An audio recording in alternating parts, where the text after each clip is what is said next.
Ei, meu amigo, como é que você está? Espero que esteja bem, espero que o Senhor já esteja agindo na sua vida, assim como Ele tem feito na minha. Estou aqui hoje para contar um pouco da minha história.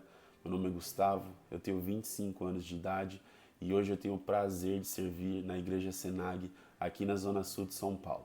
Mas o que eu tenho para dizer é que nem sempre a minha história foi assim, nem sempre a minha história foi dentro da igreja e servindo ao Senhor. Desde pequeno eu tenho o privilégio de ir à igreja, eu nasci num lar cristão, mas só que quando eu era criança as coisas eram um pouco diferentes. Quando eu tinha ali entre meus 10 até os 12 anos de idade, eu frequentava ali uma igreja com os meus pais, só que eu não era muito interessado ali na palavra de Deus e nem interessado em ficar junto ali com as outras crianças. Do lado dessa igreja que eu frequentava com os meus pais, tinha um campo de várzea. E sempre ali domingo de manhã, quando era o mesmo horário dos cultos, estava rolando ali algumas partidas de futebol. Eu escapava de dentro da igreja ali, como quem saía ali de dentro do culto. Eu falava para os meus pais que eu ia ficar ali com as outras crianças na salinha, mas eu escapava lá pro campinho para ver o jogo de futebol que estava rolando, porque na minha cabeça aquilo era mais interessante. Só que por mais de uma oportunidade, graças a Deus, o meu pai recebeu ali o discernimento e a direção do Espírito Santo de ir lá fora e me buscar naquele espaço. Então, o meu pai desde sempre ia lá e me buscava.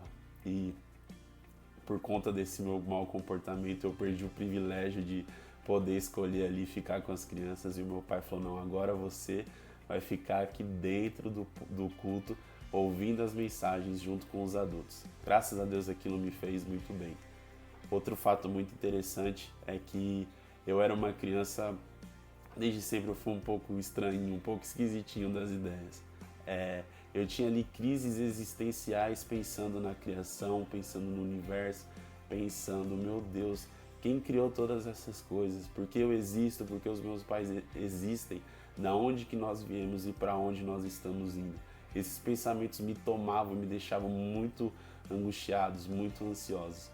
E acabou que Jesus foi quem resolveu essas questões dentro de mim. Mas, em primeiro lugar, eu ouvindo ali aquelas pregações, ficando ali junto com os adultos, eu fui me apaixonando pelo caráter daquele homem.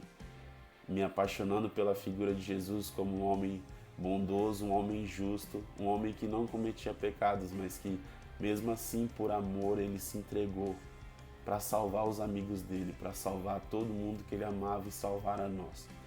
E graças àquelas mensagens, graças a me constranger diante do caráter de Cristo, eu decidi me entregar a Ele como Senhor e Salvador da minha vida e reconhecê-lo e me batizar. Eu me optei ali por me batizar ali naquela igreja, naquela comunidade, naquele mesmo lugar que eu escapava de dentro e ia para o campo de várzea, mas graças a Deus o Senhor ele me alcançou. E ao compreender a palavra, eu entendi que Jesus ele não era somente um homem, mas ele também era Deus. Queria ler aqui com vocês um trecho que está aqui em João 1, do versículo 1 até o 5. No princípio era aquele que é a palavra. Ele estava com Deus e era Deus. Ele estava com Deus no princípio. Todas as coisas foram feitas por intermédio dele. Sem ele, nada do que existe teria sido feito. Nele estava a vida, e essa era a luz dos homens. A luz brilha nas trevas, e as trevas não a derrotaram. Amém, irmãos? E eu acredito que quando eu conheci essa palavra, quando eu conheci essa passagem, eu entendi que Jesus não era só um homem bom, mas ele também era Deus, ele também era aquele que todas as coisas foram criadas por ele e através dele. Então ele também não é só aquele que me salvou dos meus pecados, da minha vida natural, mas ele é aquele que também resolveu todas as questões internas que eu tinha.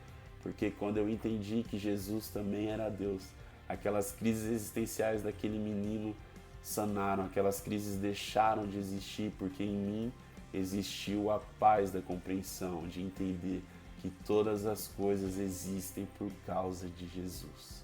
Glória a Deus que essa compreensão possa ser pela vida de todos vocês que estão assistindo esse vídeo. E foi algo muito profético na minha vida, o ato do meu pai biológico, ir me buscar do lado de fora e me trazer para o lado de dentro. Outra passagem da Bíblia que me marca muito está aqui em Gênesis 2, versículo 15. O Senhor Deus colocou o homem no jardim do Éden para cuidar dele e cultivá-lo. É isso que o Senhor tem para nós. Nos resgatar do lugar que nos tirou de dentro do jardim, que nos colocou para fora e nos trazer de volta para o jardim. Jardim esse que é a comunhão com Ele, é a presença, é estar com Ele todos os dias. Que essa promessa seja cumprida na vida de todos nós, irmãos. Que o Senhor Ele te busque hoje de onde você está e te traga de volta para o jardim da presença dEle. Que você seja alcançado no nome de Jesus. Amém.